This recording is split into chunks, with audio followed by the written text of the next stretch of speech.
Assalamu alaikum dear students, how are you all? Hope so fine. Today we will be discussing about hemostasis and its stages. As defined previously, hemostasis is prevention of blood loss.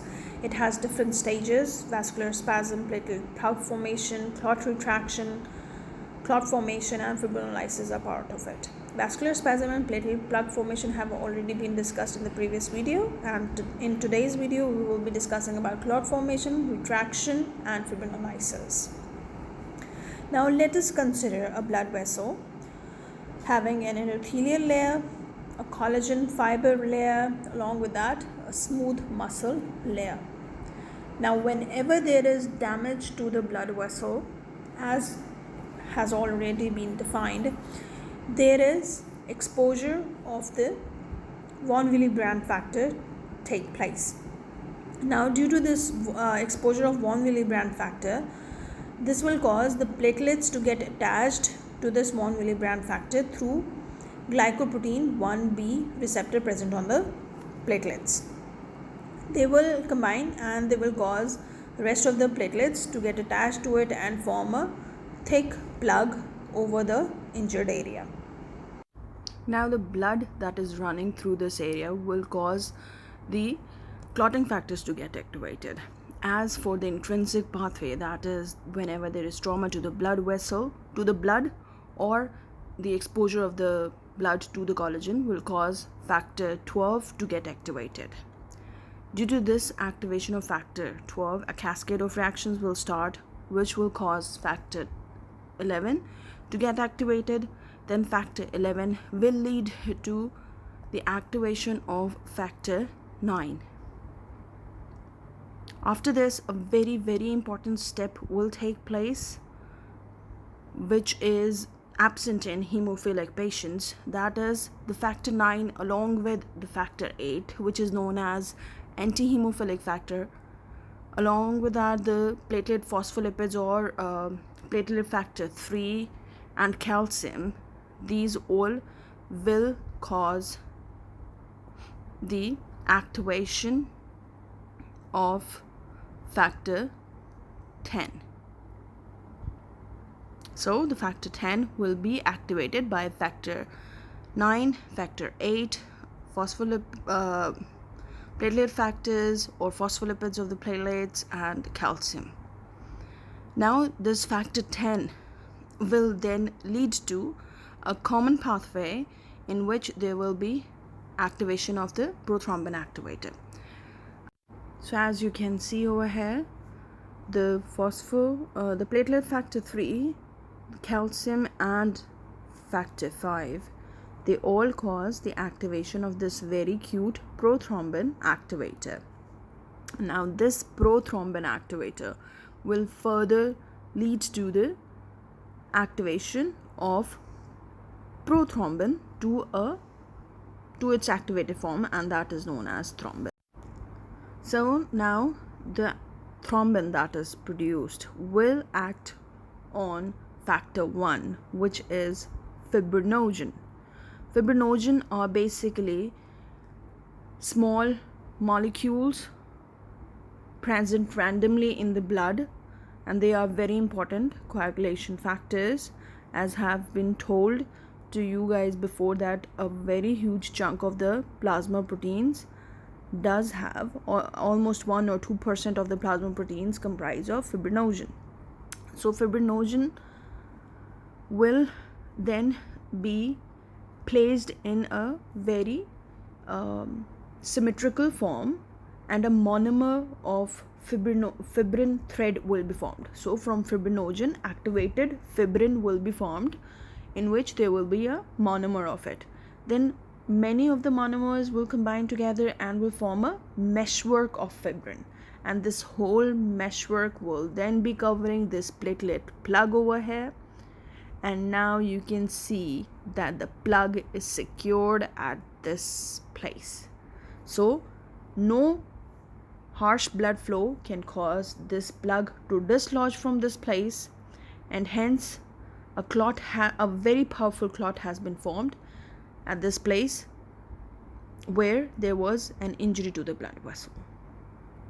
And this whole process that is whenever there is injury to the blood itself or exposure of the collagen will cause intrinsic pathway to be activated. Now let us discuss another clotting pathway that is known as the extrinsic pathway. Now whenever there is a damage to the tissue as well, besides the blood vessel itself, there is activation of another pathway that is known as the extrinsic pathway. The extrinsic pathway is only activated whenever there is damage to the tissue, and let me bring it to your knowledge that extrinsic pathway is immediate in its effect. That is, it hardly takes 30 seconds to occur, while the intrinsic pathway takes a bit longer time, that is more than 3 to 4 minutes to get activated. So whenever there is damage to the tissue factor will be released from the affected tissue, which is also known as factor 3.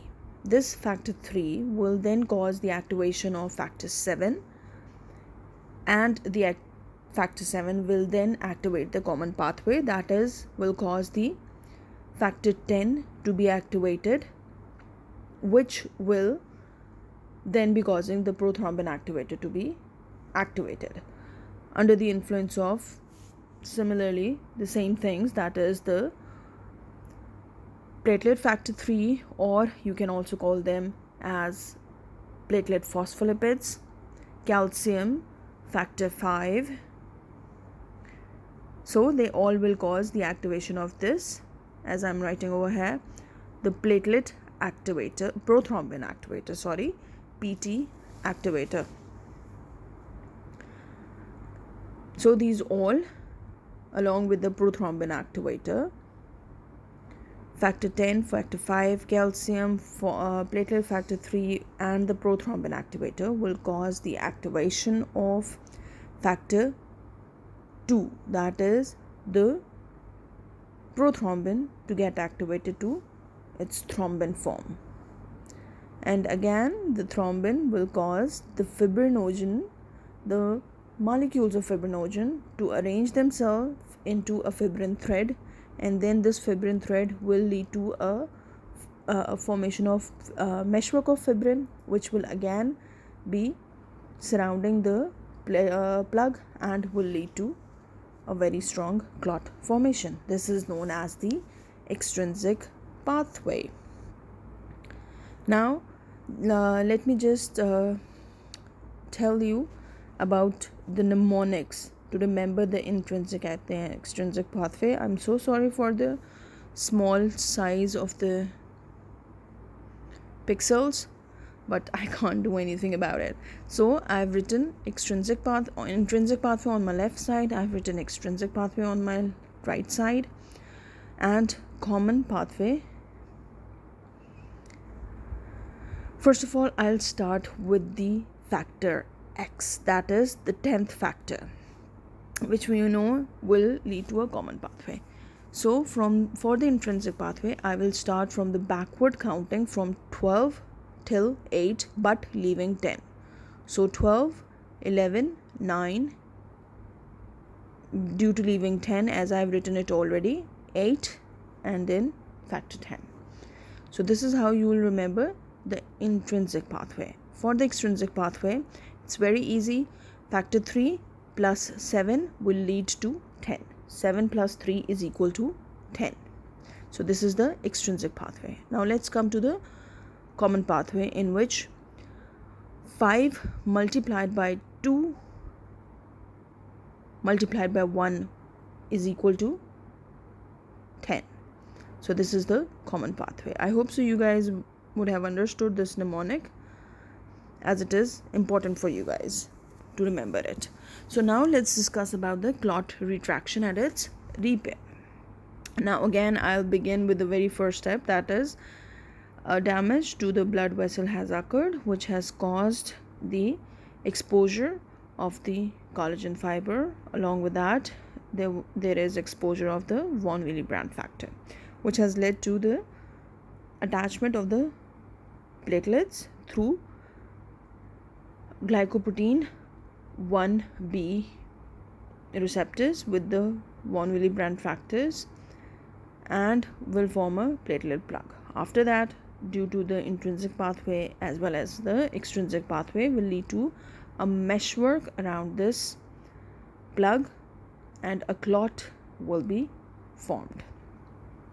Now for clot retraction, let's first discuss the process of clot retraction. As we all know that if this is a platelet, suppose this is a platelet, it has actin filament in it, it has myosin filament in it, and another filament which is known as thrombasthenin.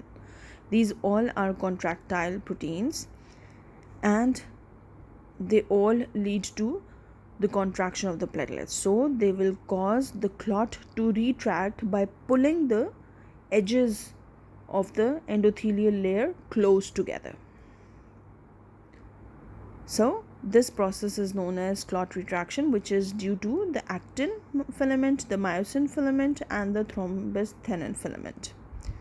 Now let's talk about the repair of the clot, or the repair of the injured area, fibrosis of the injured area. So from in there, the platelets, they also release platelet derived growth factor. This derived growth factor will affect both the skeleton, the smooth muscle, along with that the collagen fiber, and will help them to regrow. The platelets also release the vascular endothelial growth factor, which will act on the endothelial layer and will cause the development of the endothelial cells back again. So this is how the clot retraction and the repair of the wound takes place. That is, first there is clot retraction, then there is growth through the vascular endothelial growth factor and platelet derived growth factors. Now at last we have come to the final topic, that is the fibrinolysis, that is the destruction or the lysis of the fibrin threads present in this clot. So let's begin again from the very first step, in which we'll draw an endothelial layer which is disrupted and has caused the exposure of the von Willebrand factor, to which the platelets have attached and have caused the production of a platelet plug over here. Then there is fibrin thread, a meshwork of fibrin thread is formed through the intrinsic pathway as well as the extrinsic pathway, depending on the cause or the extent of the injury. Now after a few days that the clot has been formed, there will be release of this another factor from the tissues as well as from the blood, which is known as tissue plasmin activator. It can be abbreviated as TPA, and it is very important for different kind of in different kind of disorders like the MI especially.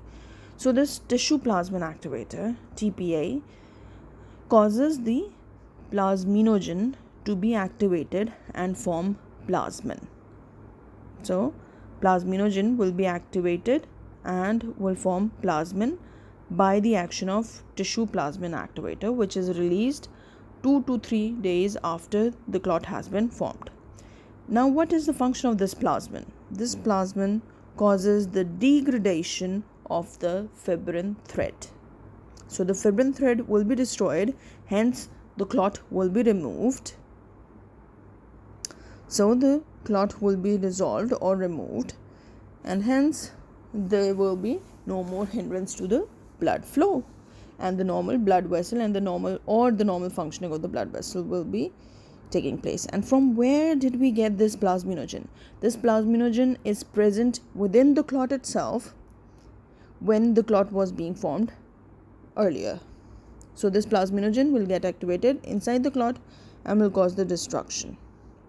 So that was it for the hemostasis. From the hemostasis, which has vascular spasm, which has plug formation, intrinsic and extrinsic pathway, clot